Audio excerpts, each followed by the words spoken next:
Jika limbah warga diolah menjadi bibit kompos hingga menjadi ladang bisnis, mungkin bisa Anda contoh.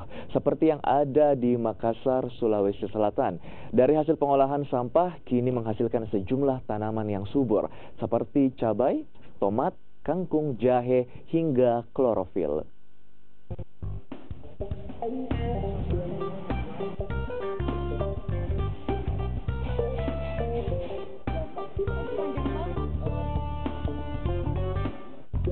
Terletak di Jalan Cendrawasih, Kecamatan Mariso, Kota Makassar, Sulawesi Selatan, sebuah rumah berdiri dengan dipenuhi tanaman dari bibit kompos atau dari limbah warga.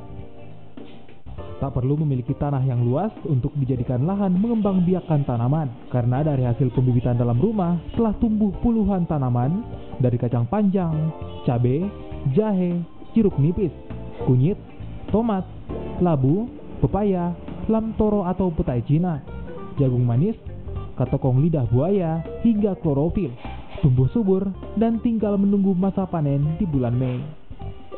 Dari hasil panen nanti tak kalah dengan tanaman dari bibit kimia.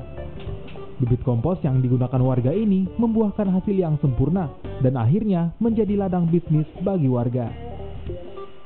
Cara pengolahan sampah sekaligus menumbuhkan rasa cinta lingkungan juga digalakan hingga warga sekitar kini perlahan mulai belajar untuk mengolah sampah hingga dijadikan bibit organik.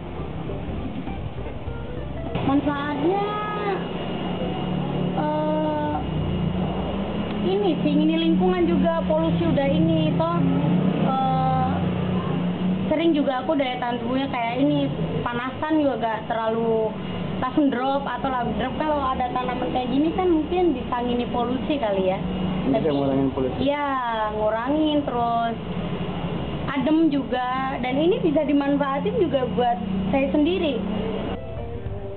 Sementara itu, kompos buatan sendiri juga bisa digunakan memupuk tanaman hidroponik pada pot atau polybag dengan menggunakan sekam kayu atau sekam mentah. Tentu setelah melalui proses inokulan. Metode Takakura ini bertujuan agar tidak terjadi penumpukan sampah rumah tangga. Pengolahan ini adalah sebuah metode pembuatan kompos yang ditujukan untuk mendaur ulang sampah atau makanan sisa. Ya, setidak-tidaknya kebutuhan dapur kita itu sudah terpenuhi, itu nomor satu ya. Untuk konsumen untuk jadikan agak tinggi lagi nilainya itu nanti yang kita bicarakan itu dalam rumah dulu. Oke. Aku mulainya sejak 1 Oktober 2017. Oh, 2017. Ya. Oh, berarti semenjak melakukan itu tidak resah lagi. Meskipun harga bahan pokok naik, Bu ya. Malah mereka datang membeli ke aku, beli pupuk, beli media tanamnya, aku buat sendiri, terus malah beli bibitnya. Mereka nggak ke toko tani lagi.